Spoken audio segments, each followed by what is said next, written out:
アジロー 7G と26コルトプロトタイプ、どっちがおすすめかというと、が個人的には良かったですね。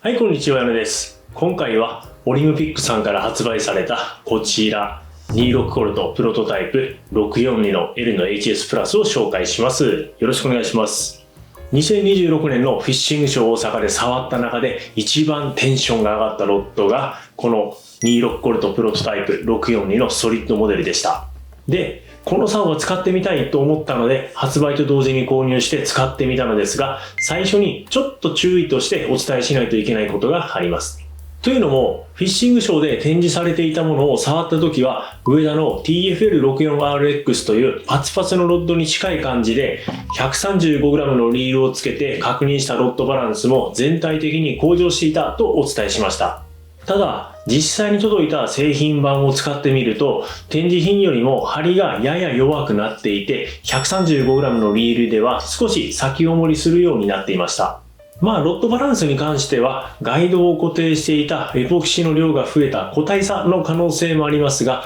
張りの強さは明らかに弱くなっていると感じましたね。おそらく展示品がプロトで製品版と若干違っていた可能性があります。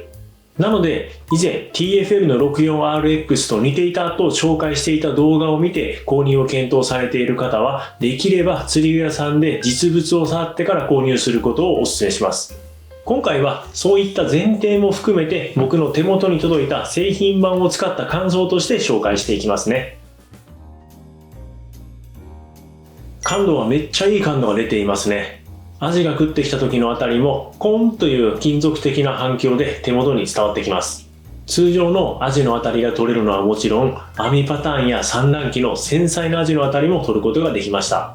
ただ、これは全てのジグヘッドの重さで出るわけではなく、1.5g 以下のジグヘッドを使った時にいい反響が出やすいです。それ以上の重さを使った場合、ティップがクイッと入りすぎて反響が手元に伝わりにくくなるので注意が必要です。特に 1.5g 以上のジグヘッドを使った場合や、水深が 5m 以上のポイントでそこ付近を探る場合は、ティップがクイッと入り込んで反響が手元に伝わりにくくなり、ティップがぐーっと持たれるようなあたりが出ることが多くなります。なので、使用するジグヘッドの重さや釣りをするポイントの水深に応じて当たりの出方が変わるので、反響の当たりだけでなく、ティップがクイッと持たれるような当たりもしっかり感知した上で合わせを入れてかけていくということが、このロッドを使って釣果を伸ばすためには重要になりますね。ただ、海底が砂地か岩かなどの底質の感知については、ソリッドが細くてティップがクイッと入りやすいので伝わりにくかったです。なので、この辺りはちょっと苦手な分野かなという印象でした。ロッドバランスは展示品より若干悪く感じたとはいえ、150g 前後のリールで合わせると前持ちで水平にロッドバランスが出るようになります。逆に 135g のリールでは前持ちでも若干先重りのバランスになりますね。なので 150g 前後のリールで合わせた方が潮の流れの変化の感じやすさやジグヘッドの重さがふっと抜けるテンション抜けのあたりが取りやすかったです。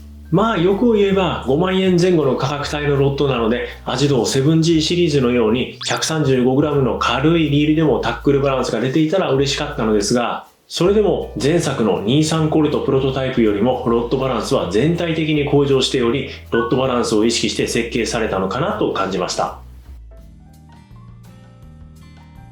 アジングでよく使う 1g 前後のジグヘッドの操作感は分かりやすいですね。竿を上下に動かしてアクションを得た時の操作感は手元にトントンとよく伝わります。また 0.6mm の細いソリッドティップを採用している恩恵で 0.6g のジグヘッドの操作感も無風時なら手元にトントンとよく伝わります。特に 1g 以下の軽いジグヘッドの操作感は手元によく伝わるので、初心者の方でも軽いジグヘッドがどこにあるのかというのがよくわかると思います。逆に 1.5g 以上のジグヘッドを使う場合、ソリッドがアクションを吸収してジグヘッドがあまり動かずに根がかりをしやすくなってしまうなど、あんまり向いてません。なので 1.5g 以上のジグヘッドを使うことが多い場合は他のロッドを選んだ方がいいですね。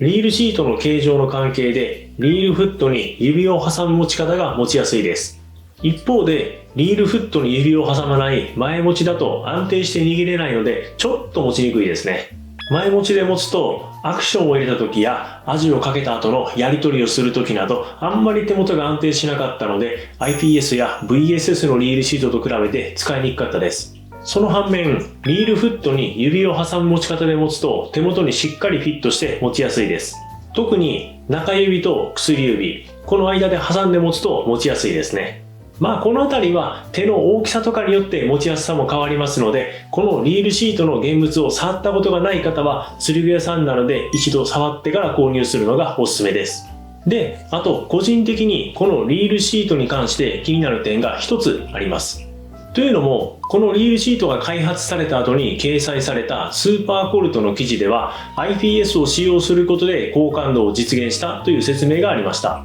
その一方でメーカーのホームページでは新しいリールシートを開発することで感度の飛躍的アップに成功と書かれています。これを見ると結局どっちなんだろうと感じた方もいるかもしれません。実際にメーカーのリールシートの説明を見てロットを購入した友人も違和感を持っていましたし、このロットを購入した僕自身も少し引っかかる部分ではありました。まあこれがリールシートに関して気になった点ですが、個人的に IPS の方が感度面で有利なのであれば IPS を採用してくれた方が持ちやすいので嬉しいですね。1g 前後のジグヘッドが普通に投げやすかったです。展示品のプロトを触った時は張りが強いので指を離す時のタイミングがシビアかなと思っていましたが、このロットはそこまで張りが強くなかったので指を離すタイミングがシビアでなく普通に投げやすかったです。さらにロッドエンドの長さも十分あるのでロッドエンドが短い竿のように片手で投げないと投げにくいということもなく、僕のような両手で投げるタイプの人でも普通に投げやすいです。そしてブランクも細身でシャープなので投げた時の振り抜けもピュッと気持ちいいです。ただ張りの強さは若干弱いので風が強い時は狙った方向にピッと投げにくいですね。なので風が強い時によくアジングに行かれる方はご注意ください。またこのロッドを投げる時の注意点として竿先が 0.6mm と非常に細いので 1.5g 以上のジグヘッドを投げると竿先が上下にピヨヨーンと動いてラインが竿先に絡みやすくなります。で、これは使用するジグヘッドが重たくなればなるほど投げた瞬間に竿先が上下にピヨーンと激しく動いてラインが勝手に絡みやすくなります。その絡んだ状態でアクションを入れたりリールを巻いたりすると竿先が簡単にパキッと折れる可能性が高くなります。なのでこのロッドで 1.5g 以上のジグヘッドをよく使う場合は投げた後に竿先にラインが絡んでいないかを確認してからアクションを入れるなどご注意ください。水深が5メートルぐらいのポイントで 1.5g のジグヘッドをフルキャストした先の底付近でアジが食ってきてもフッキングできるロッドパワーがあります。逆にそれ以上の水深になったり 1.5g 以上のジグヘッドをフルキャストした先の底付近でアジが食ってきた場合は合わせの力を竿先やベリーの部分が吸収してフッキングが決まりにくくなるので注意が必要です。アジとのやり取りは20センチほどのアジでも竿がギュイーンと曲がってやり取りを楽しめます。さらにシャックラスのアジでも竿が曲がってアジをスムーズに寄せてこれるので腕に負担もあまりかからずに楽に寄せれます。ただ竿を立ててやり取りすると足元付近でアジが突っ込んだ時にベリーの部分に負担かかって簡単にパーンと折れる可能性があるのであんまり竿を立てずにやり取りをするのがおすすめです。試した抜き上げのサイズは31センチの尺アジまで抜き上げましたが竿が折れそうでちょっと怖かったですね。なので尺クラスのアジがかかった場合は無理に抜き上げずに網ですくった方が竿の破損リスクも減らせますし寿命も長くなります。でこれはどのロッドの時も言っていますが竿を真上に立てて抜き上げるとベリーの部分に負担かかって簡単にパーンと折れる可能性があるので横によいしょっとスライドしながら抜き上げるのがおすすめです。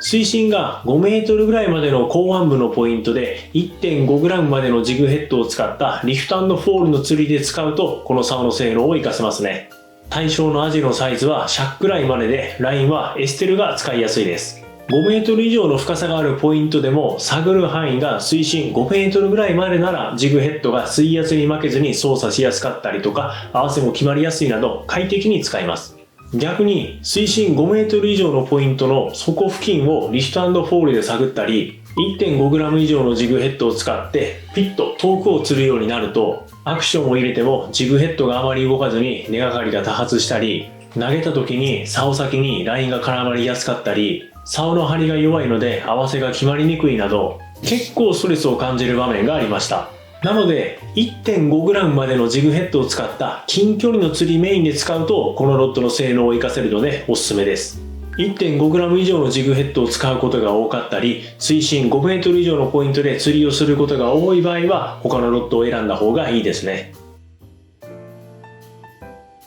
これはよく釣りをするポイントの水深や使用するジグヘッドの重さ、ロッドバランスの好みやロッドの持ち方などによっておすすめが変わります。水深 10m までのポイントで 1g 以上のジグヘッドの使用頻度が高く、前持ちやリールフットに指を挟む持ち方などいろんな持ち方でロッドを持ったり、紙バランスのロッドがいい場合はアジドー 7G652L プラス、リールフットに指を挟む持ち方をメインでやっていて、オリジナルのリールシートの形状が好きで、水深 5m までのポイントで 1g 以下のジグヘッドの使用頻度が高い場合は26コルトプロトタイプ64のソリッドモデルがおすすめですね。長さやパワーなどは似たようなスペックになりますが、ロッドバランス、使いやすいジグヘッドの重さ、ロッドの持ちやすさは結構変わります。で、反響感度は26コルトプロトタイプ642のソリッドモデルの方が響きますが、響きの音の高さが違うだけで26コルトプロトタイプでないと取れないあたりがあるというわけではなく、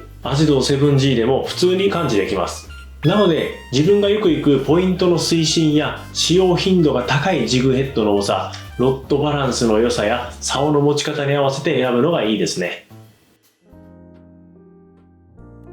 ということで今回は26コルトプロトタイプ642の L の HS プラスを紹介しました。フィッシングショーで展示されていたものよりもパワーやロッドバランスに若干違いがありましたが、水深が5メートルぐらいまでのポイントで 1.5g までのジグヘッドを使ったリフト&フォールの釣りに適したロッドで、特に軽いジグヘッドを使った近距離の釣りで使うとこのロッドの性能を活かせますね。欲を言えばロッドバランスがもっと良かったら軽いジグヘッドを使う時の操作感とか潮の流れの変化がより感知しやすかったと思います。リールシートに関しては IPS の方が感度がいいと表現している記事があるなどちょっと謎の部分がありましたが、前作の23コルトプロトタイプよりもロッドバランスが大幅に向上していたのが個人的には良かったですね。今後は23コルトなどの他のモデルもモデルチェンジしていくと思うので、どのように変わっていくのか楽しみにしています。また気になるアジングロッドがあったら買って使ってみてインプレしていきたいと思いますので、よろしければチャンネル登録と高評価お願いいたします。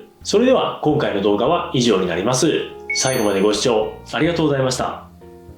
最後に、アジングで釣れなくて悩んでいるあなたへお知らせです。ルアー釣り未経験からアジングを始めた僕が累計3万匹以上釣って学んだ初心者でも釣れる型をまとめた電子書籍を作りました。アジング初心者応援企画として概要欄のリンクよりプレゼントしていますので、ぜひご覧ください。